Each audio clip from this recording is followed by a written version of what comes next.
Fuck. Boy, that escalated quickly. You got to know now it's how we I get that just to be. So this is the first 2015 anime I'm reviewing. Wow, it's actually kind of strange to be current again. So Parasyte is a 24 episode anime that follows Izumi, a high school student whose hand is infected by a living organism called parasites. If you ever wanted to turn your kids off masturbation, show them this image. I mean shit, look at this. Looks like his hand been impregnated. Him and his infected hand Miggy must now coexist, but soon find themselves fighting off against other parasites. The main characters are Izumi and Miggy. Now Izumi is a decent lad, he's considerate human being, but he's put in a very difficult position as he now knows about this giant threat to not just himself, but his friends, family and even the world, the parasites. Once he discovers what they are, he finds himself in constant danger as the parasites consider him a threat, as he is constantly on guard. Plus the fact that he's infected himself means that he's constantly trying to hide this secret from everyone else. Now pretty early on in the anime, we see that a certain event causes Izumi to become something of a hybrid. Now this isn't really a spoiler, as pretty much from sort of episode 8 onwards, he becomes this sort of hybrid and inhuman, which again is not really a spoiler because the majority of the time he's in this sort of inhuman form. What I mean by that is that he's more like the parasite now. Again, he's infected, but a certain event means that he's more like the parasites now. Again, he's more cool, calm and collective, sort of logical and kind of more cold and not completely heartless. Again, he doesn't really notice this change within himself.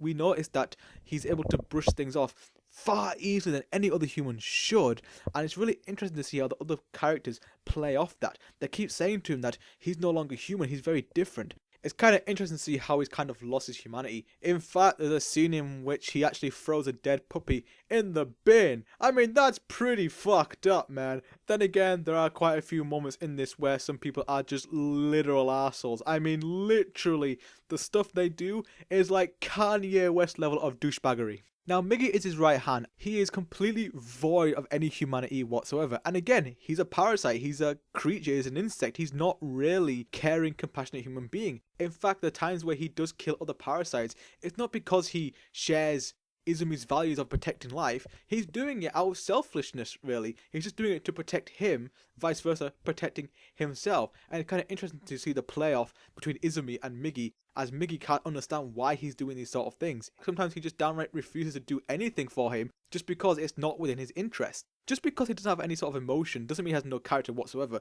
The anime is very well written and the voice acting is very well done, that even though this character is devoid of any sort of personality or humanity, actually makes him kind of an interesting character and actually gives him that sort of personality. He may not have any sort of real human traits, but he's an interesting character to watch. We do have various different interplays with other characters, such as Izumi's parents, who are interesting to watch. We have a girl named Kana, who's kind of like this bad girl who kind of has a crush on Izumi, and it's kind of interesting to see how her storyline plays off. Satomi is pretty much the main love interest for Izumi. And the one thing I will say about the side characters is the side characters are human, and it's very interesting to see how Izumi's secret and his change from the sort of human to sort of more of a hybrid affects them. Multiple times throughout the anime, Satomi, Kana, his parents keep saying that Izumi has changed, he's not the same anymore. And because he's different, it's very hard to watch these characters go through such an emotional turmoil, as he's not the same person anymore and they can feel it. They're just wondering what has happened to their friend, their loved one. And it's very interesting to see how Izumi's change affects and turmoils his father and even Satomi.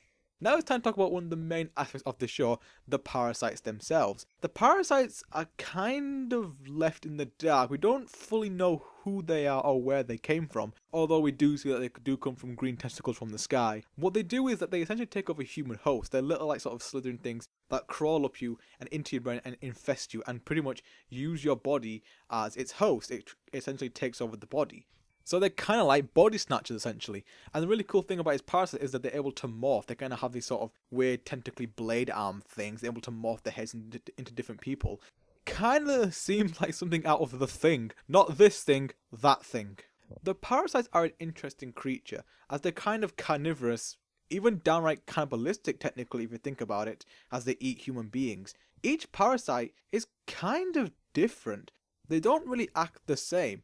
Some may be more carnivorous and sort of animalistic, while others can be cool, calm and collective and logical, just like Miggy is. There are a few, like say Mr. A, who is just this sort of very animalistic creature that just goes around eating things, and each kind of feel different and unique. They're not all the same. Some are, but I do like the fact that we get varying different personalities of parasites, so it doesn't feel like they're all just the same entity. They're all different from one another. Even though these parasites are trying to integrate into society, when you look at them, you clearly can tell they are not human. People say the eyes are the gateways into the soul. You look into their eyes, there is blank. I mean, these people look like they've been sniffing ass for 6 hours a day. They look completely lobotomized. I mean, just look at Mr. A. That guy has clearly got issues. I mean, you look at him, you can just see that he's like a serial rapist. You would look at him and go, just no, mate, you are clearly fucked up. Animation wise, this is pretty good looking. One thing I will give it is the fact that the anime doesn't look atypical. Characters are in their sort of late teens into their sort of late high school years, and they look it. They look like they're 17, 18 plus. It actually has a very mature look, and that really reflects with the anime itself.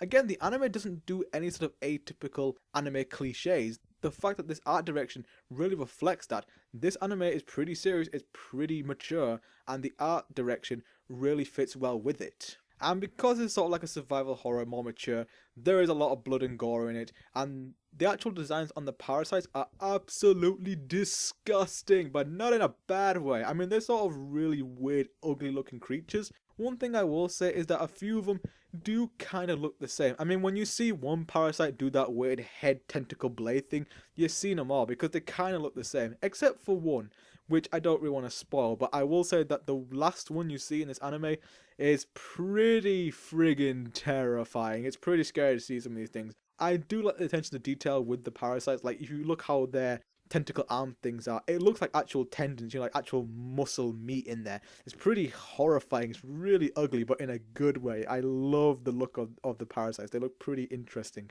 I really like the soundtrack. The intro is pretty good. I mean, I don't understand why it's auto-tuned. I didn't realize we got fucking will.i.am doing the music for this. The outro is very strange. It just sounds like a generic love song from like some sort of boy band. I mean, I don't know why they chose to use that sort of music, because it clearly does not fit with the theme. If anything, that's the one thing that this anime has going bad for it, is the fact that the music for the outro is kind of not appropriate. Are there any flaws? Well, I have one flaw. Pretty much is, I don't feel as if Izumi has enough humanity in him. Sure, in the first sort of 5 episodes or so, we see him sort of trying to gain the confidence and actually having human emotions before he becomes a sort of hybrid inhuman character. Straight away from the first episode, he's already infected by Miggy, and people remark that he's a bit different now because of that.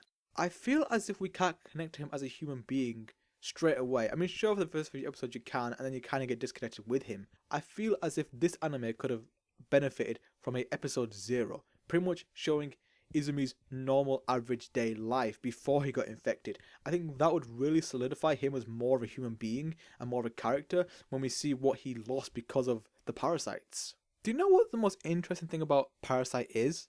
This is, of course, based off a manga, but do you know when this manga came out? The initial run was from 1988 to the mid-90s, 95. That's insane to think of, because usually anime is based off a current or just recently ended manga. It's kind of strange that they adapted an anime that's over 20 years old now. And I know this came from more of the film, because the film kind of got released last year in Japan. But it's very interesting. And when you realize that this is from the 90s, you kind of feel as if this anime is from that time period. Because again, there isn't a lot of atypical anime BS in this show. You look at the art direction. The characters don't look like something from, say, a normal typical anime. If you look at other anime within its own genre, like Mirror Nikki, When They Cry, Another, that art direction is very atypical. It looks like a normal anime. And plus the fact that those animes as well have some typical cliches of anime, the sort of high octane goofiness in those shows, whereas Parasyte doesn't really have that. It has a very consistent tone. It's very mature from beginning right to the end. There are some down moments, sure, but it's not like they're wacky moments. It's just him being human. He's just trying to live an ordinary life and just relaxing and stuff like that. It's not like craziness like, oh, let's go to a bathhouse. That's not in this anime. The anime isn't pulled down by the modern day tropes and cliches of anime, which is what I really love. Again, I feel that that's from the influence from the 90s. The 90s style of anime didn't really solidify all those sort of tropes and traits that we see nowadays. I think that's because of the source material. Overall though, Parasyte is an extremely enjoyable watch. It's got great characters, a great villain, plus the anime keeps a very consistent tone. It kind of goes from sort of tense to tragic to just downright scary sometimes, and it never breaks that. There may be some downtime, sure, but it doesn't break flow. It keeps its flow consistent. It's an amazing anime to watch. Go ahead and go watch it. That's all from me, kids, and remember, don't abuse your hand, because this